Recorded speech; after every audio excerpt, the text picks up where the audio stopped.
Hello दोस्तों, कैसे हैं आप सब। स्वागत है आपका हमारे चैनल पर, जहां हम डुबकी लगाते हैं शानदार नॉवेल्स की दुनिया में। आज हम शुरू करने जा रहे हैं एक ऐसी कहानी जो आपको एक नई ही दुनिया में ले जाएगी। नॉवेल का नाम है आई शैल सील द हेवंस और हम इसके पहले चैप्टर से आगाज करेंगे। तो चलिए बिना किसी देरी के शुरू करते हैं। कहानी की शुरुआत होती है स्टेट ऑफ जाओ से, एक छोटा सा देश, और हमारे हीरो मेंग हाओ से। मेंग हाओ एक 16-17 साल का लड़का है, एक स्कॉलर, लेकिन किस्मत ने उसका साथ नहीं दिया। बेचारा 3 साल से लगातार इंपीरियल एग्जाम दे रहा है, लेकिन हर बार फेल हो जाता है। उसके माता पिता बचपन में ही कहीं गायब हो गए थे और पढ़ाई के खर्च ने उसे बिल्कुल कंगाल कर दिया था। एक शाम वो एक पहाड़ की चोटी पर बैठा अपने हाथ में एक लौकी की बोतल लिए बहुत उदास था। वो सोच रहा था, फिर से फेल हो गया, शायद ये रास्ता मेरे लिए है ही नहीं। अमीर बनने और एक बड़ा ऑफिशियल बनने का उसका सपना टूटता हुआ नजर आ रहा था। उसे डर लगने लगा था कि आगे क्या होगा, वो कहाँ जाएगा। इसी मायूसी में उसने एक कागज पर अपनी मन्नत लिखी, उसे लौकी की बोतल में डाला और पहाड़ से नीचे बहती नदी में फेंक दिया। यह नदी, कहते हैं, ग्रेट टैंक तक जाती थी। वो बोतल उसके सपनों, उसकी उम्मीदों को लेकर बहती चली गई। जब मेंग हाओ पहाड़ से नीचे उतरने ही वाला था, तभी उसे एक कमजोर सी आवाज सुनाई दी। बचाओ बचाओ। उसने ध्यान से सुना तो आवाज और साफ हो गई। जब उसने पहाड़ की चोटी से नीचे झांका तो देखा कि एक लड़का, जिसका नाम वांग यूकाई था, चट्टान की एक दरार में अटका हुआ है। मेंग हाओ उसे पहचान गया, वो उसके शहर के बड़ई कारपेंटर का बेटा था। वांग ने गिड़गिड़ाते हुए कहा, मेंग हाओ तुम हो, मेरी मदद करो, हम यहाँ फंसे हुए हैं। मेंग हाओ ने देखा कि चट्टान बहुत ढलान वाली थी और नीचे उतरना नामुमकिन था। लेकिन वो एक नेक दिल इंसान था। उसके पास रस्सी तो नहीं थी, लेकिन उसने हिम्मत नहीं हारी। 2 घंटे की मेहनत के बाद वो एक लंबी सी बेल रेट एंड वाइन ढूंढ कर लाया और उसे नीचे लटकाने लगा ताकि वांग और उसके दोस्तों को बचा सके। जैसे ही बेल उन लड़कों तक पहुंची, मेंग हाओ को अपने पीछे एक अजीब सी ठंडक महसूस हुई। ऐसा लगा जैसे सर्दियां लौट आए हों। उसने धीरे से पीछे मुड़कर देखा और उसकी चीख निकल गई। उसके सामने एक औरत खड़ी थी, चांदी जैसा लंबा रोब पहने, खूबसूरत, लेकिन इतनी ठंडी की देख कर लगे जैसे कब से निकल कर आए हो।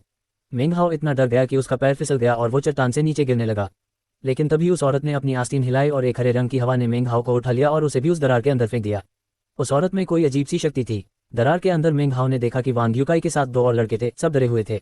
उस ठंडी औरत ने मेंग हाओ को देखकर कहा, मुझे एक इंसान की कमी थी, अब मैं तुम्हें भी इनके साथ ले जाऊंगी।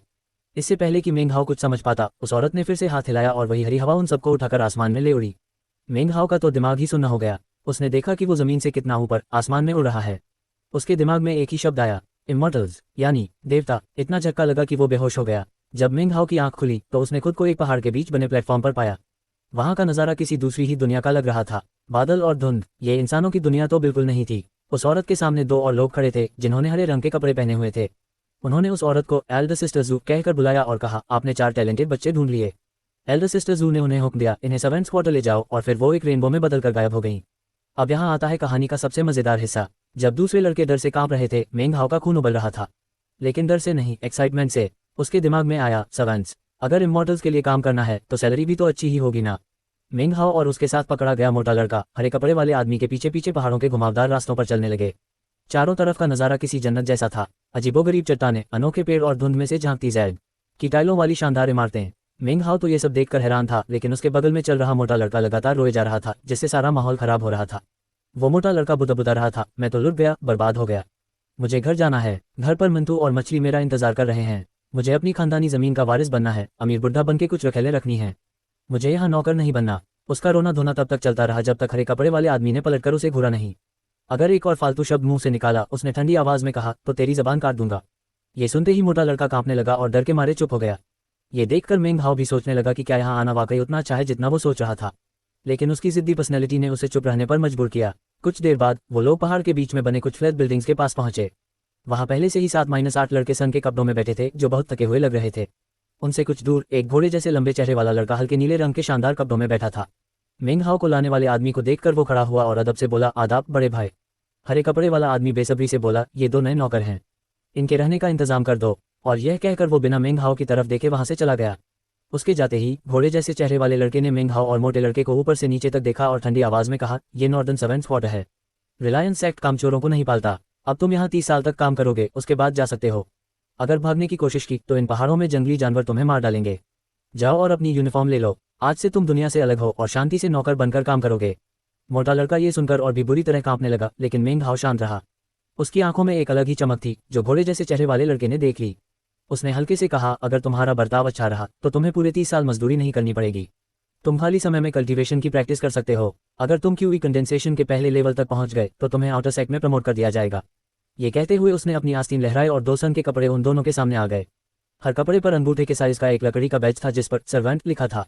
कपड़ों के साथ एक छोटी सी किताब भी थी जिसके कवर पर लिखा था क्यूई कंडेंसेशन मैनुअल। जैसे ही मेंग हाओ की नज़र उस किताब पर पड़ी, उसकी सांसें तेज हो गईं। उसे याद आया कि कैसे उस ठंडी औरत के बारे में बात करते हुए हरे कपड़े वाले आदमी ने क्यूई कंडेंसेशन के 7वें लेवल का जिक्र किया था। पहले लेवल पर पहुंचने से हम आउटर सेक्ट डिसाइपल बन सकते हैं और वो औरत 7वें लेवल पर है। ये क्यूई कंडेंसेशन क्या है? शायद यही इमोर्टल बनने का रास्ता है। अगर काम के बदले उसे यह मिल रहा था तो ये पैसे भले ही ना हो, लेकिन बाहर की दुनिया में इसकी कीमत सैकड़ों सोने के सिक्कों के बराबर थी। मेंग हाओ का जोश बढ़ गया। घोड़े जैसे चेहरे वाले लड़के ने कहा, ईस्ट 7th हाउस तुम्हारा कमरा है। कल से तुम्हारा काम लकड़ी काटना है। रोज 10 लट्ठे। काम खत्म होने से पहले खाना नहीं मिलेगा। मेंग हाओ उस लड़के की नकल करते हुए अदब से झुका और मोटे लड़के के साथ अपने कमरे की तरफ चल दिया। कमरा छोटा था, जिसमें एक टेबल और 2 बिस्तर थे, लेकिन साफ सुथरा था।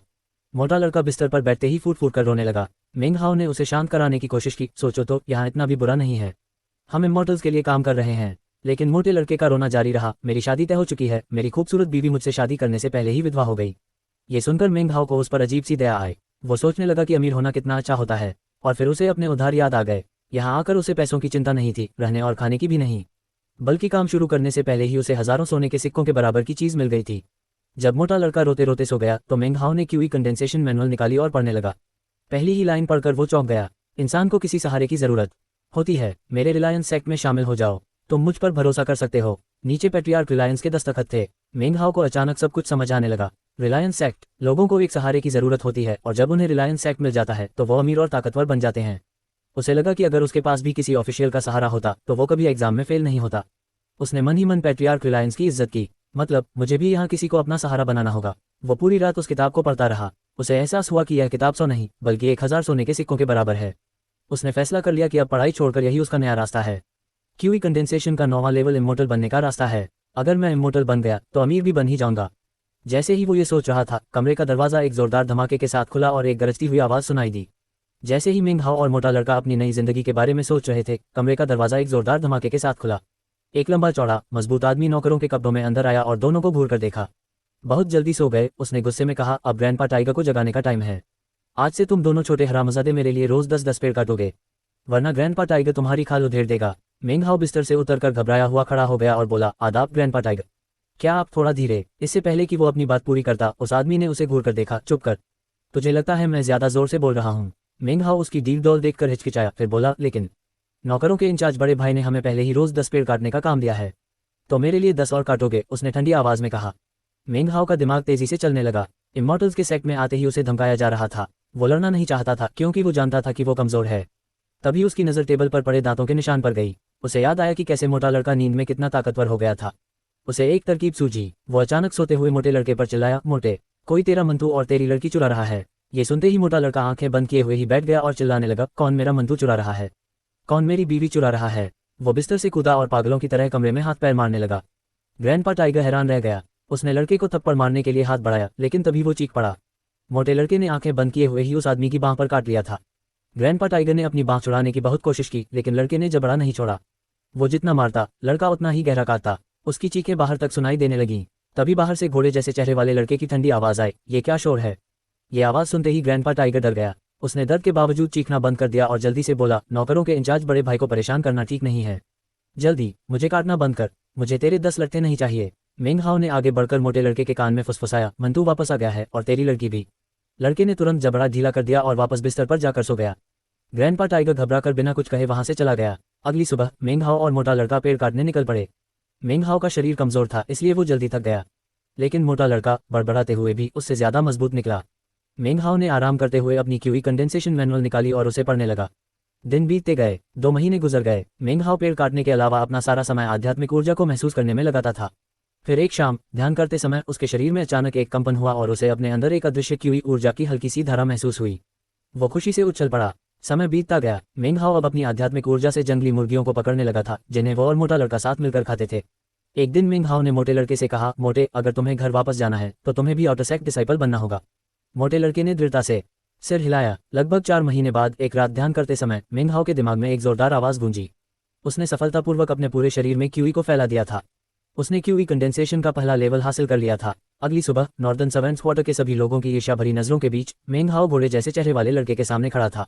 मोटे लड़के ने उसे दरवाजे पर खड़े होकर विदा किया। उसकी आंखों में एक नया संकल्प था। घोड़े जैसे चेहरे वाले लड़के ने मेंग हाओ को समझाया, अब तुम आउटर सेक्ट जा रहे हो। वहां हर महीने स्पिरिट स्टोन्स और दवाइयां मिलती हैं, लेकिन दूसरों से चीजें छीनना भी मना नहीं है। वहाँ एक पब्लिक एरिया है जिसे कुछ लोग किलिंग जोन कहते हैं। तुम्हें अपना ख्याल रखना होगा। उसने मेंग हाओ को एक जेड स्लिप दी और कहा कि यह तुम्हें ट्रेजर पवेलियन का रास्ता दिखाएगी। मेंग हाओ ने मोटे लड़के को आखिरी बार देखा और जेड स्लिप को फॉलो करते हुए सर्वेंट्स क्वार्टर से निकल गया। वो एक ऐसे इलाके में पहुंचा जहां वो पहले कभी नहीं आया था। ये रिलायंस सेक्ट का आउटर सेक्ट था जो पहाड़ों के बीच में बसा हुआ था। यहाँ के शिष्य हरे रंग के कपड़ों में घूम रहे थे और मेंग हाओ को घृणा भरी नजरों से देख रहे थे। जल्द ही वो एक काली 3 मंजिला इमारत के पास पहुंचा जो ट्रेजर पवेलियन थी। दरवाजा अपने आप खुला और एक चालाक दिखने वाला अंधेरे उम्र का आदमी बाहर आया। उसने जेड स्लिप लेकर कहा, मेंग हाओ को आउटर सेक्ट में प्रमोट किया जाता है। उसे एक घर, एक हरा रोब, एक स्पिरिट टेबलेट और एक बैग ऑफ होल्डिंग दिया जाता है। उस आदमी ने समझाया कि बैग ऑफ होल्डिंग में आध्यात्मिक ऊर्जा डालकर बहुत सी चीजें रखी जा सकती हैं। मेंग हाओ ने कोशिश की और देखा कि बैग के अंदर एक छोटी सी जगह थी जिसमें उसका नया सामान रखा था। ट्रेजर पवेलियन खुला है, उस आदमी ने कहा। तुम अभी तक अंदर नहीं गए हो। मेंग हाओ ने एक गहरी सांस ली और उम्मीदों से भरकर ट्रेजर पवेलियन के अंदर कदम रखा। जैसे ही वो अंदर पहुंचा, उसका चेहरा बदल गया और उसकी सांसें अटक गईं। ट्रेजर पवेलियन वाकई खजानों से भरा था। अंदर घुसते ही मेंग हाओ की आंखें चकाचौंध हो गईं। जेड की अलमारियों पर बोतलें, तलवारें, गहने, सब कुछ चमक रहा था। उसकी जिंदगी में उसने इतनी दौलत कभी नहीं देखी थी। उसका दिल जोर जोर से धड़कने लगा और एक पल के लिए तो उसके मन में सब कुछ लूट कर भाग जाने का ख्याल भी आया। इमॉर्टल्स, ये कितने अमीर होते हैं। मेंग हाओ ने गहरी सांस ली। तभी उसकी नजर एक अजीब सी चीज पर पड़ी। एक अलमारी पर एक तांबे का शीशा रखा था जिस पर जंग के निशान थे। वो बाकी खजानों के बीच बिल्कुल साधारण लग रहा था। मेंग हाओ ने हैरान होकर उसे उठा लिया। छोटे भाई, तुम्हारी नजर तो कमाल की है। तभी उसके पीछे से वही चालाक दिखने वाले आदमी की आवाज आई। उसने शीशे की ऐसी तारीफें करनी शुरू की कि मेंग हाओ भी सोचने पर मजबूर हो गया। इस शीशे को लेकर कई कहानियां हैं। कहते हैं इसे वही हासिल कर सकता है जिसकी किस्मत अच्छी हो। पैट्रियार्क रिलायंस ने खुद इस पर स्टडी की थी लेकिन इसके राज नहीं खोल पाए। उन्हें लगा कि यह किसी ऐसे इंसान के हाथ लगेगा जो स्वर्ग और पृथ्वी पर राज करेगा। पैट्रियार्क रिलायंस का नाम सुनकर मेंग हाओ हिचकिचाया, लेकिन उसे उस आदमी की बातों पर शक भी हो रहा था। जैसे ही मेंग हाओ ने शीशा वापस रखने की कोशिश की, उस आदमी ने उसे रोक दिया और उसका लहजा बदल गया। छोटे भाई, उसने सख्ती से कहा, पहले ही दिन नियम मत तोड़ो। ट्रेजर पवेलियन का नियम है, जो चीज उठा ली उसे वापस नहीं रख सकते। और अगले ही पल एक हवा का झोंका मेंग हाओ को शीशे के साथ पवेलियन से बाहर फेंक गया और दरवाजा जोर से बंद हो गया। गुस्से में मेंग हाओ अपने नए घर पहुंचा जो आउटर सेक्ट के एक सुनसान कोने में था। उसने पूरी रात उस शीशे को स्टडी किया लेकिन कुछ पता नहीं चला। वो बिल्कुल साधारण लग रहा था। आउटर सेक्ट की जिंदगी शुरू हुई और वो वैसी बिल्कुल नहीं थी जैसी उसने सोची थी। यहाँ हर तरफ लूटमार और लड़ाई थी। उसने अपनी आंखों से डिसाइपल्स को एक दूसरे को लूटते और मारते देखा। उसे एहसास हुआ कि कल्टीवेशन का दूसरा लेवल पार करने में सालों लग जाएंगे अगर उसके पास दवाइयां या स्पिरिट स्टोन्स नहीं हुए। और यही वजह थी कि यहाँ इतनी लूटमार होती थी। ताकतवर और ताकतवर बनता है और कमजोर, मेंग हाओ समझ गया। कई दिन बीत गए। एक सुबह पूरे सेक्ट में घंटियां बजने लगीं। मेंग हाओ समझ गया कि आज स्पिरिट स्टोन्स और दवाइयां बांटने का दिन है। वो भी भीड़ के साथ आउटर सेक्ट के बीच बने एक बहुत बड़े चौक पर पहुंचा। चौक के बीच में एक ऊंचे से प्लेटफॉर्म पर एक बूढ़ा आदमी सुनहरे कपड़ों में खड़ा था। उसके साथ एक आदमी और एक औरत चांदी के कपड़ों में खड़े थे। जैसे ही मेंग हाओ की नजर उस औरत पर पड़ी, उसकी आंखें सिकुड़ गईं। ये वही औरत थी जो उसे पकड़कर यहाँ लाई थी। चौक पर मौजूद सारे डिसाइपल्स आपस में कानाफूसी कर रहे थे। लगता है मास्टर अंकल शानगुआन खुद गोलियां बांटने आए हैं और उनके साथ इन सेक्ट की एल्डर सिस्टर जू और एल्डर ब्रदर चेन भी हैं। अरे वो देखो, एल्डर ब्रदर हानजोंग भी यहाँ है। वो आउटर सेक्ट में दूसरे नंबर पर है। आज तो पक्का इंडिविजुअल पिल डिस्ट्रीब्यूशन होगा। मेंग हाओ चुपचाप ये सब सुन रहा था। उसे पता था कि जब भी गोलियां बनती हैं बहुत लड़ाई होती है, और अगर आज इंडिविजुअल पिल डिस्ट्रीब्यूशन हुआ तो लड़ाई और भी खूनी होगी। उसे अपनी पहले लेवल की कल्टीवेशन के साथ कोई उम्मीद नहीं थी। चुप रहो। प्लेटफॉर्म पर खड़े सुनहरे कपड़े वाले बूढ़े आदमी शानगुआन श्यू की आवाज गूंजी। आज यहाँ मौजूद हर किसी को एक स्पिरिट कंडेंसेशन पिल और आधा स्पिरिट स्टोन मिलेगा। इतना कहते ही सैकड़ों गोलियां और पत्थर हवा में उड़े और हर किसी के सामने आकर रुक गए। मेंग हाओ ने पहली बार कोई दवा की गोली या स्पिरिट स्टोन देखा था। उसकी कीमत हजारों सोने के सिक्कों के बराबर होगी। उसने झट से गोली पकड़ ली और मुंह में डालने ही वाला था कि उसने देखा कि कोई और ऐसा नहीं कर रहा है। उसने ध्यान से देखा तो गोली पर एक अजीब सा निशान था। तभी शानगुआन श्यू की आवाज फिर से गूंजी, और एक ड्राई स्पिरिट पिल भी है। उसने एक बैंगनी रंग की गोली दिखाई। उसकी खुशबू फैलते ही मेंग हाओ को लगा जैसे उसकी आध्यात्मिक ऊर्जा बढ़ गई हो। भीड़ में लालच और इच्छा की लहर दौड़ गई। ये गोली उस डिसाइपल को दी जाएगी जो इस महीने आउटर सेक्ट में प्रमोट हुआ है, ताकि उसका हौसला बढ़े।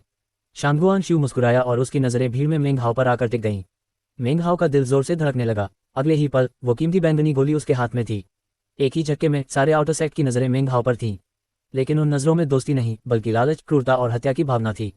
हाँ, पहले लेवल के डिसाइपल को गोली मिली है। इस बार तो बहुत मारकाट होगी। ये तो गया। पिछली बार जब ऐसा हुआ था तो दूसरे लेवल के लड़के को एल्डर ब्रदर झाओ वुगांग ने घसीटकर उसका सिर काट दिया था।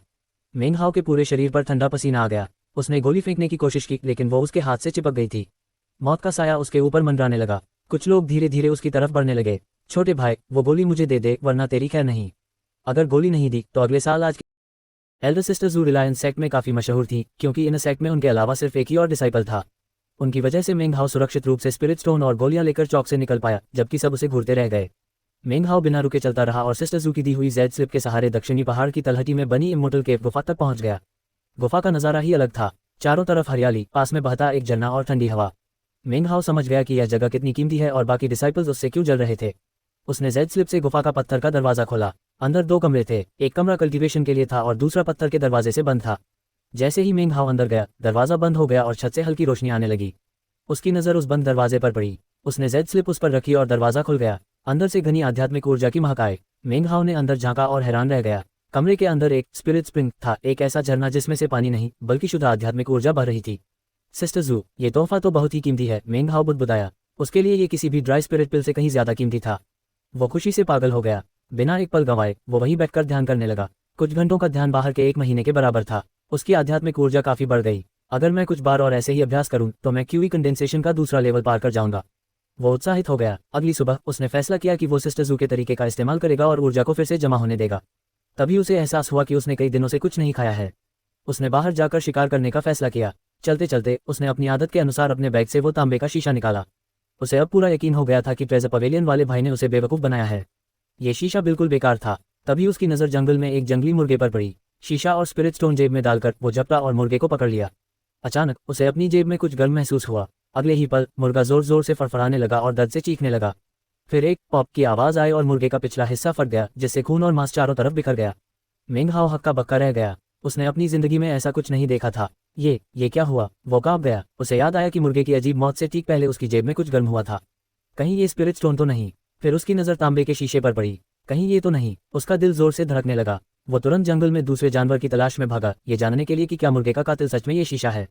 जल्द ही उसे एक जंगली हिरन दिखाई दिया। मेंग हाओ ने तुरंत शीशा उसकी तरफ कर दिया। हिरन की हालत भी वैसी ही हुई। वो दर्द से चीखता हुआ हवा में उछला और जमीन पर गिरने से पहले ही एक धमाके के साथ उसका पिछवाड़ा भी फट गया। मरे हुए हिरन को और फिर शीशे को देखकर मेंग हाओ के चेहरे पर एक अभूतपूर्व उत्साह छा गया। खजाना, असली खजाना, कितना अजीब है। एक ऐसा खजाना जो जानवरों का पिछवाड़ा फाड़ देता है। भले ही उसे इसका कारण समझ नहीं आया, लेकिन वो बहुत उत्साहित था और इसे और जानवरों पर आजमाने के लिए बेचैन हो गया। जैसे जैसे मेंग हाओ चलता गया, उसका उत्साह बढ़ता ही गया और उसके पीछे खून और मांस का एक रास्ता बनता गया। उन अनगिनत जंगली जानवरों का, जिनके पिछवाड़े एक के बाद एक फट रहे थे। बैंग, एक और जानवर दर्द से चीखा और उसका पिछवाड़ा फट गया। बूम, आसमान में उड़ता एक विशाल गेंद जमीन पर उतरने से पहले ही दर्द से चिल्लाया और उसका भी वही हश्र हुआ। एक आत्मकत बाघ ने मेंग हाओ पर छलांग लगाई, लेकिन हवा में ही उसकी दहाड़ एक दर्दनाक चीख में बदल गई और उसका पिछवाड़ा भी कई धमाकों के साथ फट गया। क्या खजाना है! कितना शक्तिशाली खजाना है! शाम हो चुकी थी और मेंग हाओ का चेहरा उत्साह से चमक रहा था। उसने दिन भर में 100 से ज्यादा जानवरों के पिछवाड़े फाड़े थे। उसने ये भी पाया कि यह शीशा सिर्फ बालों वाले जानवरों पर ही काम करता है, सांप या मछली जैसी स्केल्स वाली प्रजातियों पर नहीं। जब वो वापस अपनी गुफा की ओर लौट रहा था तो अचानक एक गर्म हवा का झोंका और एक तीखी गंध ने उसे रोक दिया। एक जोरदार दहाड़ के साथ एक बंदर जैसा लाल आंखों वाला इंसान के आकार का जीव उसके सामने आ खड़ा हुआ। यह कोई जंगली जानवर नहीं बल्कि एक डिवाइन बीस्ट था, जिसकी कल्टीवेशन क्यूई कंडेंसेशन के दूसरे लेवल पर थी। इससे पहले कि मेंग हाओ कुछ सोच पाता, उस डिवाइन बीस्ट ने आग में लिपटे हुए उस पर हमला कर दिया। मेंग हाओ ने बिना सोचे समझे तांबे का शीशा निकाला और उसकी तरफ कर दिया। अगले ही पल हवा में एक दर्दनाक चीख गूंजी। डिवाइन बीस्ट का पिछवाड़ा खून के फव्वारे की तरह फट गया। उसकी आंखों में अब क्रूरता नहीं बल्कि हैरानी और बेइंतहा दर्द था। वो भागने के लिए मुड़ा, लेकिन कुछ ही दूर जाकर उसका पिछवाड़ा फिर से फटा और इस बार लगातार 5 बार। एक आखिरी धमाके के साथ उसका आधा शरीर हवा में उड़ गया और वो दर्द से तड़प कर मर गया। मेंग हाओ हौंकते हुए उस शीशे को देख रहा था। उसे याद आया कि डिवाइन बीस्ट के शरीर में एक डिवाइन कोर होता है, जिसमें बहुत सारी आध्यात्मिक ऊर्जा होती है। उसने जल्दी से लाश के पास जाकर एक नाखून के आकार का डिवाइन कोर निकाल लिया। गुफा में वापस आकर मेंग हाओ ने पहले सेक्ट से मिली स्पिरिट कंडेंसेशन पिल खाई और फिर उस डिवाइन कोर को भी निगल लिया। डिवाइन कोर की ऊर्जा इतनी ज्यादा थी कि उसका शरीर कांपने लगा और उसके रोम छिद्रों से गंदगी बाहर निकलने लगी। कुछ घंटों बाद उसके दिमाग में एक भिनभिनाहट हुई। आध्यात्मिक ऊर्जा एक धारा की तरह है, शरीर से नश्वर गंदगी का निकलना। कहीं ये क्यूई कंडेंसेशन का दूसरा लेवल तो नहीं? मेंग हाओ ने अपनी आंखें खोली। उसने महसूस किया कि वो पहले लेवल को पार कर दूसरे लेवल में पहुंच चुका है। डिवाइन कोर सच में असरदार होते हैं। मेंग हाओ की आंखें चमक उठीं। और यह सब मेरे कीमती शीशे की वजह से है। जैसे ही उसने शीशे को देखा, वो चौंक गया और अपनी आंखें मलने लगा। तांबे का शीशा वहीं पड़ा था, लेकिन उसके ऊपर रखा आधा स्पिरिट स्टोन गायब था और उसकी जगह एक और डिवाइन कोर रखा था। ये क्या? मेंग हाओ का दिमाग चकरा गया। उसे याद आया कि उसने शीशे पर एक डिवाइन कोर और एक स्पिरिट स्टोन रखा था, लेकिन डिवाइन कोर तो वो खा चुका था। फिर उसे अचानक शक हुआ, कहीं उसने स्पिरिट स्टोन तो नहीं खा लिया। मैंने स्पिरिट स्टोन तो नहीं खाया होगा। उसने धीरे से उस नए डिवाइन कोर को उठाया और सूंघा। गंध वही थी। यह क्या हो रहा है? एक और, कहीं उस डिवाइन बीस्ट में 2 कोर तो नहीं थे? मेंग हाओ और भी ज्यादा उलझन में पड़ गया। फिर अचानक उसके दिमाग में एक बिजली सी कौंधी और उसकी आंखें हजारों सोने के सिक्कों की तरह चमकने लगीं। कहीं ऐसा तो नहीं कि शीशे ने स्पिरिट स्टोन को सोख लिया और एक और डिवाइन कोर बना दिया? उसकी आवाज कांप रही थी। उसे लगा था कि जानवरों के पिछवाड़े फाड़ना ही इस शीशे की सबसे बड़ी ताकत है, लेकिन अब उसे एहसास हुआ कि इसकी असली शक्ति तो कुछ और ही है। उसे अपनी थ्योरी को परखने के लिए एक और स्पिरिट स्टोन की जरूरत थी, लेकिन उसके पास एक भी नहीं था। एक जलन और बेचैनी ने उसे घेर लिया। स्पिरिट स्टोन्स, मुझे स्पिरिट स्टोन्स चाहिए। उसकी आंखों में एक जंगली जानवर जैसी चमक थी। अब उसकी नज़र में स्पिरिट स्टोन्स सोने से भी ज्यादा कीमती थे। लेकिन रिलायंस सेक्ट में महीने में एक बार के अलावा स्पिरिट स्टोन्स पाने का एक ही तरीका था, दूसरों से छीनना। अगले पिल डिस्ट्रीब्यूशन में 1 महीना बाकी है। मेंग हाओ ने तांबे के शीशे को देखा और उसके चेहरे पर एक खूंखार भाव आया जो तुरंत ही गायब हो गया। वो अभी सिर्फ दूसरे लेवल पर था। वो किसी से लड़ने के काबिल नहीं था। युंजी काउंटी में मेरे पास पैसे नहीं थे, मेंग हाओ ने बेबसी से कहा। अब मैं एक इमोर्टल हूँ और मेरे पास अभी भी पैसे नहीं हैं। उसके दिमाग में बस एक ही सवाल घूम रहा था, और स्पिरिट स्टोन्स कैसे हासिल किए जाएं। बस 1 और महीना, लेकिन इस 1 महीने में मुझे अपनी कल्टीवेशन को एक और कदम आगे बढ़ाना होगा। मेंग हाओ ने सावधानी से तांबे का शीशा वापस अपने बैग में रख लिया। वो जानता था कि वो इसका राज किसी को नहीं बता सकता, वरना उसकी जान चली जाएगी। उसने पहले पास की धारा में जाकर खुद को साफ किया और फिर अपनी गुफा में लौटकर क्यूई कंडेंसेशन मैनुअल पढ़ने लगा। उसे पता चला कि दूसरे लेवल पर पहुंचने के बाद वो फ्लेम सरपेंट नाम की एक इमोर्टल स्किल सीख सकता है। ये सोचकर ही वो उत्साहित हो गया, लेकिन स्किल का इस्तेमाल करना मुश्किल था। 2 दिनों की लगातार कोशिशों के बाद भी वो बस कुछ चिंगारियां ही पैदा कर पा रहा था। मैं यकीन नहीं कर सकता कि मैं फ्लेम सरपेंट आर्ट का इस्तेमाल नहीं कर सकता। गुस्से में उसने वो दूसरा डिवाइन कोर निकाला और खा लिया। उसे पता था कि अगर शीशे की नकल करने वाली थ्योरी सही निकली तो उसके पास कॉपी करने के लिए ओरिजिनल नहीं बचेगा, लेकिन उसने सोचा ज्यादा से ज्यादा क्या होगा, मैं वापस पहाड़ों में जाकर एक और डिवाइन बीस्ट ढूंढ लूंगा। डिवाइन कोर खाते ही उसके अंदर ऊर्जा का विस्फोट हुआ। जब उसने आंखें खोली तो उसकी कल्टीवेशन दूसरे लेवल पर और भी मजबूत हो चुकी थी। उसने अपना हाथ उठाया और मूर्ति बनाई। तुरंत उसकी बांह पर एक उंगली जितना लंबा आग का छोटा सांप बन गया, जिससे जबरदस्त गर्मी निकल रही थी। उसने गुफा से बाहर निकलकर वो फ्लेम सरपेंट पास के एक पेड़ पर फेंका। एक धमाके के साथ पूरा पेड़ आग में घिर गया और पल भर में राख हो गया। अगले आधे महीने तक मेंग हाओ ने पहाड़ों में डिवाइन बीस्ट्स की तलाश की और अपने फ्लेम सरपेंट आर्ट को और बेहतर बनाया। उसने छिपकर तांबे के शीशे को दूसरे डिसाइपल्स पर भी आजमाया, लेकिन कोई असर नहीं हुआ। उसे समझ आ गया कि शीशा सिर्फ बालों वाले जीवों पर ही काम करता है। जब पिल डिस्ट्रीब्यूशन में 10 दिन बचे थे तो वो पहाड़ों में और भी अंदर चला गया। वहां एक काले पहाड़ की तलहटी में उसकी लड़ाई एक भालू जैसे डिवाइन बीस्ट से हुई। उसने फ्लेम सरपेंट आर्ट और तांबे के शीशे की मदद से उसे मार गिराया और उसका कोर ले लिया। लेकिन तभी 5 और डिवाइन बीस्ट्स ने उसे घेर लिया। मेंग हाओ को वहां से भागना पड़ा। पिल डिस्ट्रीब्यूशन का दिन आ गया। इस बार उसे एक स्पिरिट कल्टीवेशन पिल और आधा स्पिरिट स्टोन मिला। पिछली बार की तरह सिस्टर ज़ू के नाम का असर अभी भी बाकी था। लोग उसे घूर तो रहे थे, लेकिन किसी ने उस पर हमला करने की हिम्मत नहीं की। मेंग हाओ जल्दी से अपनी गुफा की ओर भागा। वो शीशे को आजमाने के लिए बेचैन था। लेकिन गुफा से कुछ ही दूर जंगल से एक आदमी बाहर निकला। हरे कपड़े पहने, लगभग 24-25 साल का, घमंडी चेहरे वाला। उसकी कल्टीवेशन तीसरे लेवल पर थी। आदाब एल्डर ब्रदर जाओ, मेंग हाओ ने कुछ कदम पीछे हटते हुए कहा। ये जाओ वुगांग था, आउटर सेक्ट का एक क्रूर और बेरहम डिसाइपल, जिसने कई नए डिसाइपल्स को मारा था। तो तुमने मेरे बारे में सुना है, झाओ वुगांग ने ठंडी आवाज में कहा। तो मुझे ज्यादा कुछ बताने की जरूरत नहीं है। अपनी दवा की गोली और स्पिरिट स्टोन मेरे हवाले कर दो। झाओ वुगांग सिर्फ उसकी गोलियां और पत्थर ही नहीं, बल्कि उसकी इमोर्टल केव भी हड़पना चाहता था। वो मेंग हाओ को अपना नौकर बनाना चाहता था, ताकि कुछ समय बाद जब सिस्टर ज़ू उसे भूल जाए तो वो उसे मार सके। एल्डर ब्रदर जाओ। मेंग हाओ बेहद घबराया हुआ था और गुस्सा भी, लेकिन उसने हिम्मत नहीं हारी। उसने सिस्टर ज़ू का नाम इस्तेमाल करने की कोशिश की, लेकिन झाओ वुगांग ने उसे चुप करा दिया। बकवास बंद कर, मैं न केवल तेरी दवा और पत्थर लूंगा, बल्कि तेरी गुफा भी। आज से हम बाहर तो साथी शिष्य होंगे, लेकिन गुफा के अंदर तू मेरा नौकर होगा।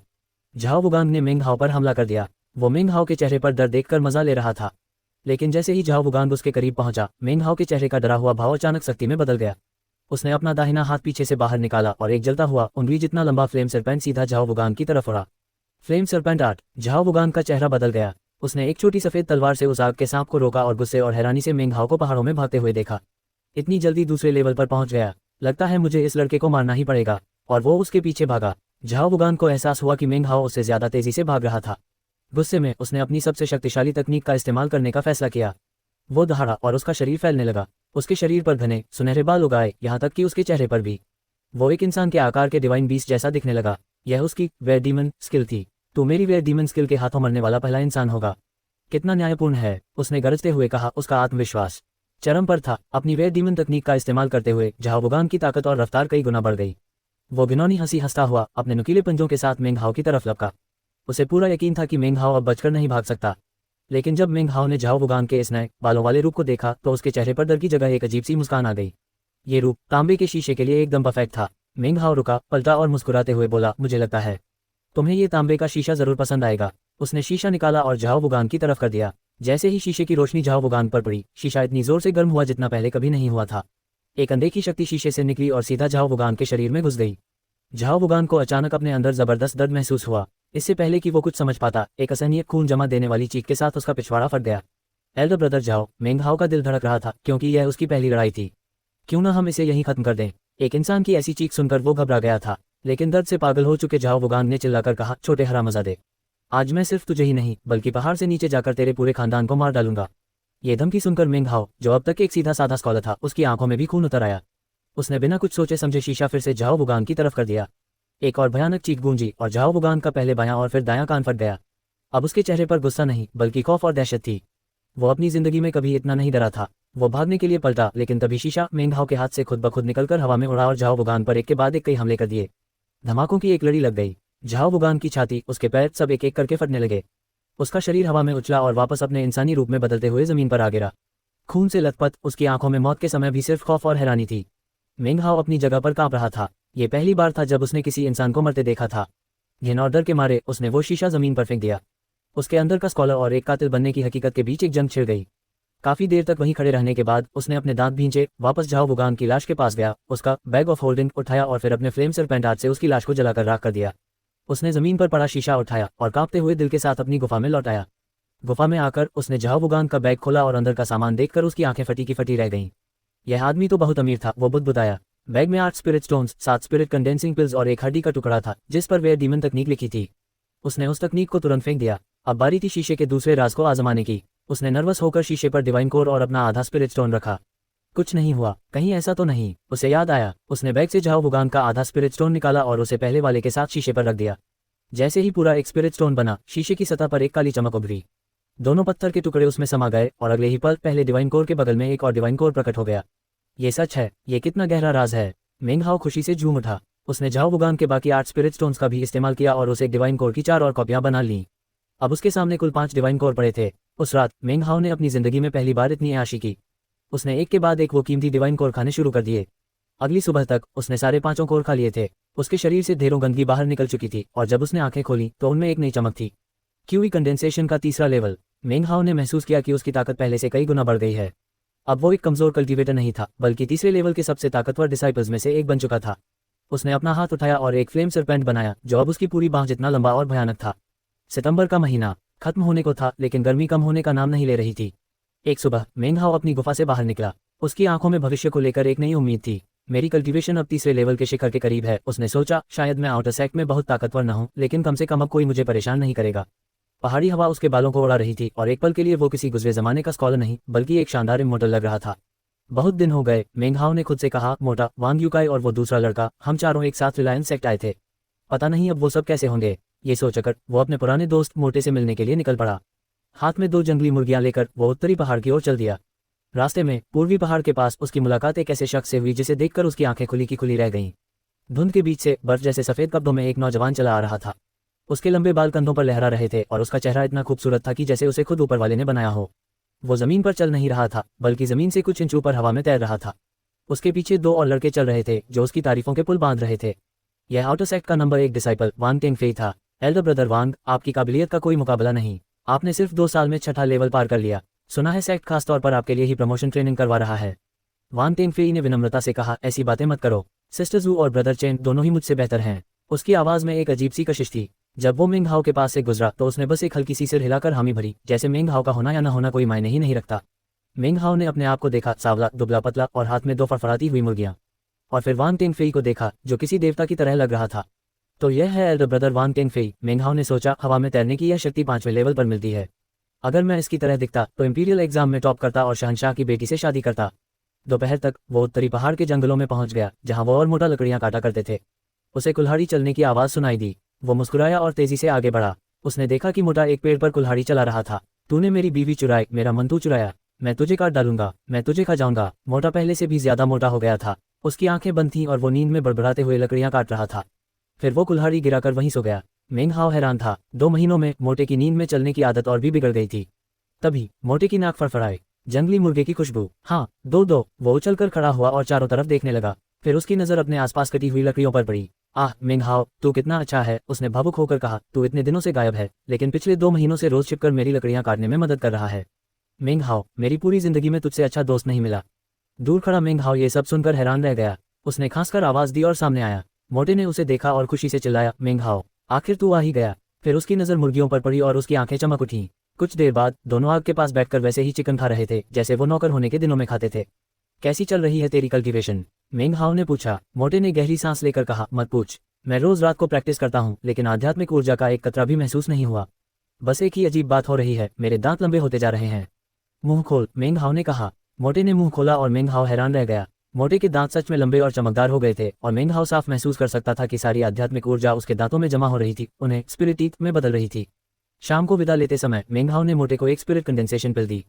वापसी में वो पश्चिमी पहाड़ के रास्ते से आया। तभी वो एक पठार के पास पहुंचा जहां खून के रंग का एक विशाल पत्थर का स्लैब लगा था। उस पर लिखा था लो लेवल पब्लिक जोन। नीचे छोटे अक्षरों में लिखा था कि यहाँ चौथे लेवल के डिसाइपल्स का आना मना है। ये जगह सिर्फ पहले से तीसरे लेवल वालों के लिए थी। मेंग हाओ ने ऊपर देखा और उसका दिल दहल गया। पठार पर कई लोग एक दूसरे से लड़ रहे थे। हर तरफ खून और चीख पुकार थी। किसी का हाथ कट रहा था तो कोई किसी का बैग ऑफ होल्डिंग छीन रहा था। तभी एक आदमी चीखता हुआ पहाड़ से नीचे भागा। उसके पीछे एक विशाल घिनौनी मुस्कान वाला आदमी उसका पीछा कर रहा था। बचाओ, तुझे कहाँ से कौन बचा सकता है?